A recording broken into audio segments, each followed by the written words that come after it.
Hello, like everyone, back to another crypto video. I hope you guys are doing well and enjoying your weekend. And today we're back with another banger PulseChain video, giving you guys the latest and greatest of crypto news. And there, we're going to cover the latest global macroeconomic updates. We're going to talk about the current sentiments that people are sharing within the wider crypto market, and of course within PulseChain. Because yes, I have titled my previous video, "The next 90 days will shock you within PulseChain," and I still do believe in that for reasons that I'm going to cover in this video. And we're going to talk about the marketing that Richard Hart have started with the Etch-a-Sketch. That's, so far it's been 400,000 being manufactured. They're slowly going around their way. Again, it's already mapped to addresses, and I already assume that it's not going to go to people who are already in PulseChain. Number one, it doesn't make sense, and number two, it probably won't go to people who are, for example, let's say, I don't know, XRP maxis or Bitcoin maxis. I assume the recipients of these items are A, houses with disposable income, and B, people who are new to crypto and haven't really delved into it much. And I think the fact that it's an Etch-a-Sketch more than anything else, like for example, let's say a postcard that just has QR codes, the fact that it's an Etch-a-Sketch gives it that stickiness attribute that makes it very subtle with the way that it's marketing. So I'm very interested to see how it goes. We're going to start seeing people posting about this on Reddit, on Twitter, on, I don't even Facebook, saying like, oh, what is this item? This looks very cool. And I'd like to think that Richard Hart knows at least a little bit about how to make money. He's just a casual billionaire who also launched a token that did 10,000x in the previous cycle that took the DeFi season by storm. And that's why I'm betting on PulseChain for this upcoming DeFi season, DeFi 3.0. Because if you guys didn't know, DeFi 2.0, the unicorn of it were things like staking, ROI dApps, yields, nodes, and in majority of the cases, actually, it was fake nodes, right? So, and again, I'm looking forward to the next DeFi season, DeFi 3.0, and I believe PulseChain has high chances of leading that wave with our PRC20 narrative, which includes tokens like PDAI, PWTC. These are narratives that have never been done before. And number two, only possible here on PulseChain because of the fact that it's the first of its own kind full system stake copy of Ethereum, not just a regular layer one fork of Ethereum. Please know the difference. So going back to the wider crypto market, we're looking at Bitcoin today is down 0.5%. Ethereum is down 0.3%. And I want to quickly give a shout out to the YouTube members who are choosing to support my small channel, who want me to continue doing what I love to do, which is sharing the knowledge, demystifying the world of crypto, DeFi, and PulseChain. And do remember, they do have access to my members' exclusive videos, which includes a 5-part series where I talk about the psychology of the crypto cycle. It's a more advanced series if you guys have an interest in that as well. And to the highlighted comments here from Alex says, thanks man, keep up the good work. From Pulse Warrior says, excellent as always, thank you very much. And from New Vision says, thank you, very informative. And from Andre says, hey Khaled, love hearing about PulseChain post-launch innovations. I have most in cores and consider PDAI and PWTC important part of the ecosystem. Looking forward to a wallet to get off MetaMask. Thanks again. Yeah, I'm also looking forward to what Richard's been working on with the wallet, assuming that it's been in development for the past few years. So I'm excited to see when it comes out. And finally, but not least, a comment from Pinterest Express says, thanks for the video. What are the core 7 Richard Hart tokens, Hex, X3, PulseX, PulseChain, INC? What am I missing? So just to keep it very clear, and I'm going to make a separate video on this, as I mentioned, I'm going to make a video where I talk about each token, but it's PHEX, right? And then you have EHEX. Do remember the E and the P is just verbal. They both have the same contract. They both have the same ticker. They both have the same code, but not the same contract address, just to keep that in mind. So yeah, you have EX that launched in Ethereum in 2019. And then you have PX, which kind of launched when PulseChain was created because it cloned the whole state of Ethereum, right? So every token that exists on Ethereum is now also on PulseChain. This is why we have EHEX and PHEX. A very simple way to think about it is it's as if it's two parallel universes, okay? And then you have your, PulseX, as you mentioned, PulseChain, right? The native coin of the blockchain. And then you have INC. And yeah, the other two are PDAI and PWC. That's what I consider to be the core 7 ecosystem. So yeah, thank you very much guys for the comments. Also looking at the prices for Bitcoin today, it's at $110,000. Ethereum is at 4,282 with a fear and greed index of 41, just above the fear phase. And also just a quick reminder, this is the altcoin season index. Again, you can just go to the website, check this out on a daily basis at blockchaincenter.net. And you can see that we have a alt season index of 61, which is not an alt season, but it's very clear. Again, this all goes back to the cyclical nature of things. And this chart aligns perfectly with the too many altcoin seasons that we've seen in 2024. Now, if you were in crypto at that time, I'll give you a little bit of an insight about what happened, okay? Around these date ranges where the index is in the altcoin season range, we're talking every chain that you know, right? From PulseChain, Base Chain, BNB, Ethereum, right? And especially Solana, because it kind of led the whole altcoin season scene, right? With its innovation of pump.fun. Because if you guys didn't know, right, the current meta is meme coins, whether you like it or not. The new utility is the community.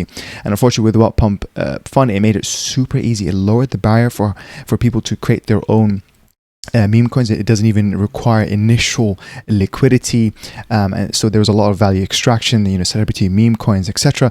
But regardless of that, it was times of a lot of profitability. Okay, again, in PulseChain as well, we've seen things like PDAI in that year, Atropa, Teddy Bear, PWT do anywhere from 50 to 150x. Okay, so what I want to say here is that the fact that we're seeing the altcoin season kind of head towards that, and if you actually look at the troughs, how long it went from peak to peak, you can almost see a pattern. This is what I mean by the whole sine wave. It's kind of like a cyclical nature, guys. I am very excited, and we have passed the bottom, right? Like, we're no longer at the bottom, guys. And yes, I understand looking at the prices right now, it is not very fun. Okay, a lot of people on Twitter, with high follower count, like, Ivan on Tech, literally laughing about the current state of PulseChain. But you know what? This is exactly what I like to see, guys, where everyone is against us. I want to know that I am a contrarian, guys. I want you guys to rewire your brains. When things are cheap, that's when you need to be greedy.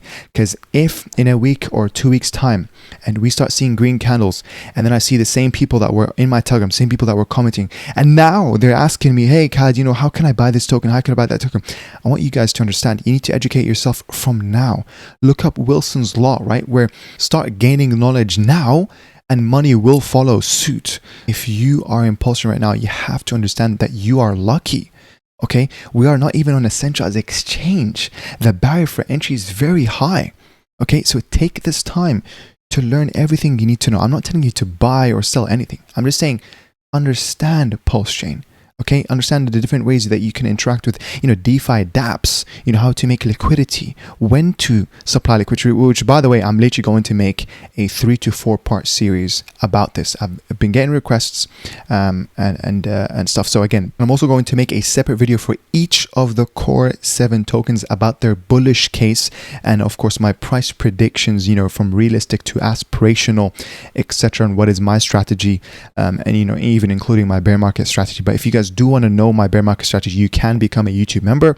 I have made a video on it a few months back, so that video still holds, and I still believe in that. It's very, very good, especially for people who don't know much about the plan in the upcoming bear market. Because, guys, whether you like it or not, I'm going to tell you right now that in 2026, Bitcoin will end in a red yearly candle. This isn't FUD because this aligns with its 4-year cycle, when 2025 is its 3rd green yearly candle. 2026, in my book, must be a red yearly candle. So you need to have a plan. Don't wait until it's too late. I don't want you guys to hold something for too long and not take any profits. Okay, and then you'd be banished to hold it for the rest of the bear market up until the next altcoin season to then start seeing gains. That is not what I want you guys to do. Moving on to some global macro news, we have a tweet here from Carl saying breaking, Fed rate cuts incoming. Rate cut odds for September is at 98%. Now, just a quick disclaimer, this is users who are predicting what will happen. This is not from the Feds themselves. So at the end of the day, it's still quite uncertain. Okay. And we've seen plenty of times where the majority of people can easily be wrong. So yeah, please be careful with your expectations. I would rather reduce my expectations and be surprised for the upside rather than have very high expectations and be surprised for the downside. Okay. So that's another mindset model I want you guys to adopt. And then you continue to say rate cut odds for October is at 98% and rate cut odds for December is at 99%. And then he ends it with stack Bitcoin accordingly. This guy is clearly a Bitcoin Maxi, which, by the way, there's absolutely nothing wrong with it. Shout out to all, Bitcoiners out there.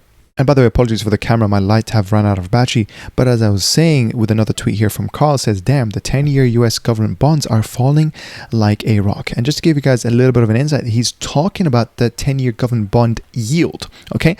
Not the government bond price. There's usually an inverse relationship. And by the way, looking at the 10-year government bond yield is a really great indicator about what are the general prices of everything else. Now, yes, this is 10 years, so it's actually more of a wider lens of things, and the 10 years is actually pretty close to how the state of the mortgages are doing. So if the 10 years is actually going lower, that means the mortgage rates are also going lower. Now, this can have good or bad effects depending on how other things are doing, other factors are doing, because a lot of people are mentioning that we might be entering a stagflation. Now, I don't think that we're entering stagflation because we've been seeing inflation stay very constant.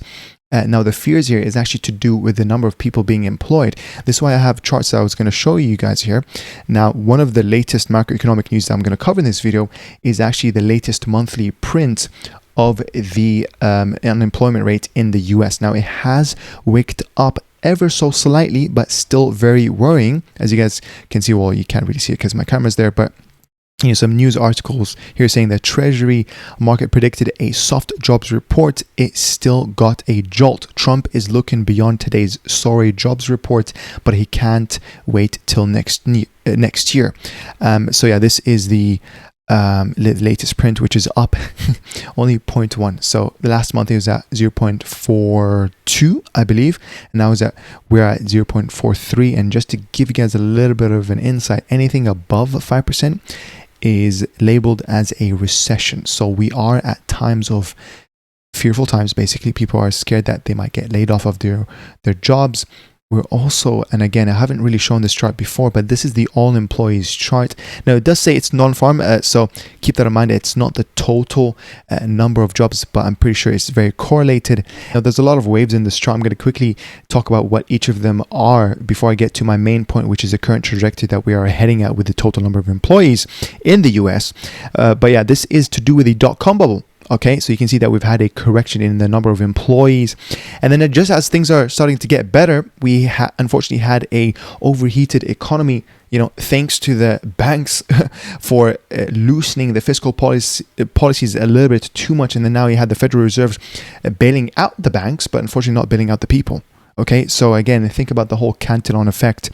Go Google it. That could be your homework for tonight, or another separate video that I can make. And now we fast forward a whole decade later. By the way, this is a linear growth where it's going in a constant rate of growth, and that is good. That is what you want to see. But what happened, of course, you guys already know, the global pandemic hit, and then yeah, the number of employees have rapidly decreased. A lot of people were furloughed, but I do feel the most for the self-employed, where their businesses relied on face-to-face interactions to provide their services, and they received minimum help from the government, and now they're forced to close their businesses, or even worse, declare bankruptcy. Okay, now yes, the data here does show that we've kind of recovered, but it still has done irreparable damage to those people, and I honestly do feel for them. But we're gonna just move forward, guys. My main point here is to do with this chart. What I want to talk about, as I already kind of gave a hint about, is the linear growth in terms of the trajectory of increasing number of employees.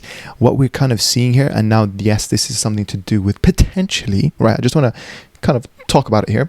It's potentially to do with AI. Okay, now AI is the next disruptive tech, right? The previous disruptive tech is internet. The previous disruptive tech was like, maybe silicon or electricity, for example, right? But talking about this disruptive tech, it has a lot of advantages, but one of them is, unfortunately, or at least what I can see from reading the news, etc., is it's taking over jobs. Okay, and now this is kind of it is a fact, okay, especially to do with like prospect jobs, entry-level jobs, graduate jobs that are easily replaced by AI. So yeah, this is kind of the downside. So again, this could be one factor that is not really a big multiplier right now, but it could be in the near future. We shall see. It is really a trade-off here, right? Because that is innovation. I do like AI, and the way that I look at it, that it is a leverage, right? It's a tool that you need to get yourself familiar with, because if you don't upskill yourself with using AI tools, you're basically going to stay behind as everyone else starts to use AI.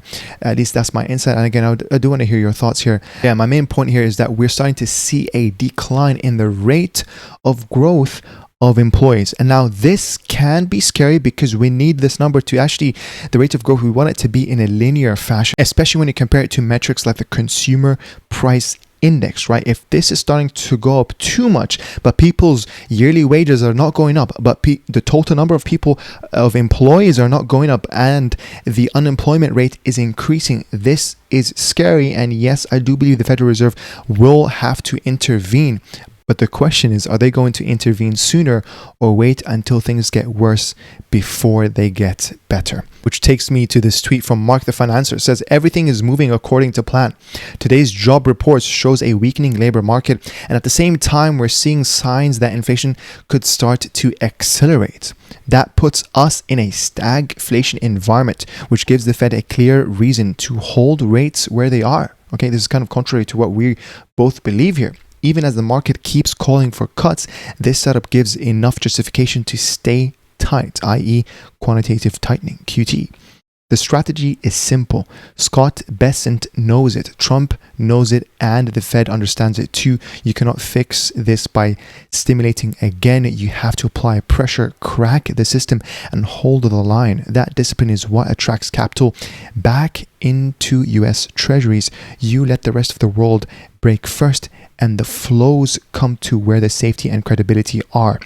We are already seeing it in the bond market. Yields are starting to drop, and that is the key. The biggest problem is not inflation anymore. It is debt. The US cannot afford to refinance at high yields. The entire future depends on getting those yields lower, and the only way to do that is through global stress, not rate cuts. There will be short-term pain, but once the capital is locked and refinancing is done at a lower cost, the US will be in position to grow again on cheap capital while the rest of the world is still in recovery mode. That is the plan, and it is unfolding. So yeah, as you guys can clearly tell, this guy believes that we're going to enter a recession very soon. We're going to have a reset. Things need to get worse before they start getting better. Remember, this is only a perspective from someone on Twitter. This doesn't reflect reality. We don't know what reality holds. Even me, I can't tell you what is reality.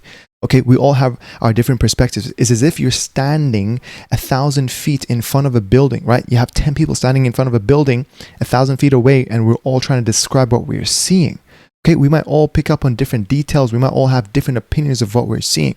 So please be careful, right? Don't take this, and I'm not trying to here instill fear in you guys, but it is very important to understand the different diverse perspectives. It's much better, especially to start discussions. And so the whole point of this is that I want you guys to go from having a fear of the unknown to having fear of the known, understanding what are the different cases, the scenarios that could happen in the short to mid term to even long term. Okay, I just want you guys to gain the knowledge. Next up, I want to show you guys this Twitter thread from ChainMind giving us his perspective and why he believes the bull run will end in 50 days. Giving us the screenshot here showing us that, yes, we might have a pullback, but it is the last pullback before the final blow off top for Bitcoin. Is it going to 150K? Is it going to 200K? Only time will tell. The next best thing to having a crystal ball is to have a plan, is to look at pattern recognition, which is exactly what he covers in this Twitter thread. So yeah, big shout out to ChainMind here saying, I researched all the data and found something interesting. Here's what will happen and why we will dump hard soon. So let's have a look into his perspective. As you scroll down here, he gives us a chart. And again, we've seen this chart, well, especially to the people who are kind of OG in the scene. This is the very well-known Wall Street cheat sheet graph. And then he says, the market cycles are simple but brutal. Bitcoin rises in 4 acts. Accumulation, where you have smart money and institutional investors making their move. And you have the rally here, where it's the public sector or the retail investors are basically picking up majority of the volume. And then you have the euphoric blow off. And then finally the crash, the reversal, the correction. And then he says, we're deep in Act 3. Profit is everywhere. Sentiment is high and history says the finale comes fast. Let me explain more. On-chain confirms it. Nearly 90% of supply in profit, MVRV and NUPL are stretched. That kind of across-the-board profitability only happens near cycle tops. It's the moment when holders turn into sellers, setting the stage for reversals. As spot ETFs hold 142 billion AUM, flows flipped positive again in September after summer outflows. Yet inflows are modest, not euphoric. That's late-stage behavior, cautious buying into what could be the final leg up.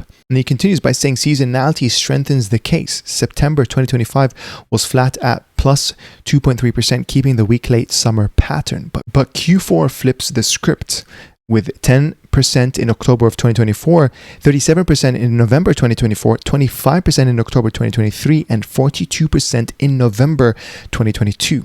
October to November has always delivered the parabolic moves that close bull cycles. Price action already mimics past cycles. August 124k all-time high, followed by a dip to 110, mirrors 2017 and 2021 late summer pullbacks. Those dips were the pause before the blow-off. Key supports are 97 to 101k, lose them and the script breaks, which by the way, I totally agree with this. Do you remember the 50 weekly moving average? That is something that I spoke about in the previous video. And then he continues by saying miners are still in the green. Their average break-even cost sits near 95,000, while Bitcoin trades above 111,000. That margin keeps rigs running and removes forced selling pressure. As long as miners stay profitable, supply stress isn't the trigger for a top just yet.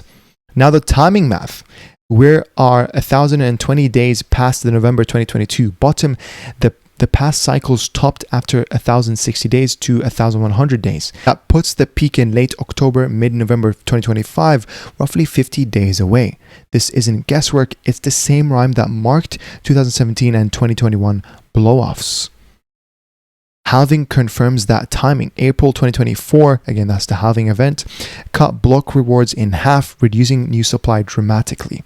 Historically, cycle peaks follow 520 to 580 days later, and right now we're 510 days in. It means we're entering the zone where every past blow-off top has taken place. What happens after the peak? Each cycle has ended with a 70 to an 80% drawdown stretch over 370 to 410 days. Again, that's the beginning of the bear market. If Bitcoin drops near 120k, the script points to 30k lows by late 2026. And again, that's also what I said, where 2026 is going to end with a red yearly candle for Bitcoin. Now, is it going to go as low as 30k? I really don't think so. I think we might see just a correction of 60% or 66% at max. But again, I don't know what the future holds, right?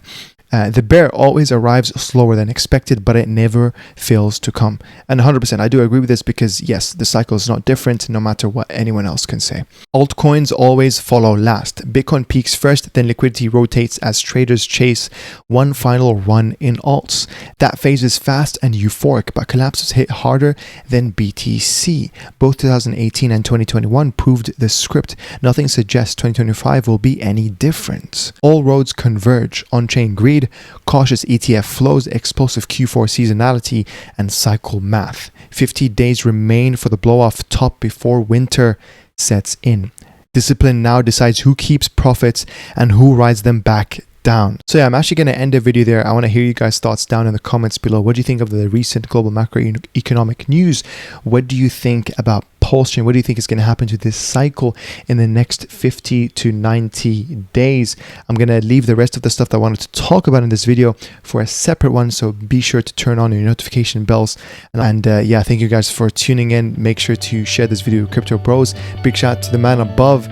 Trust in the process, trust in God, and I'll see you in the next one. Take care.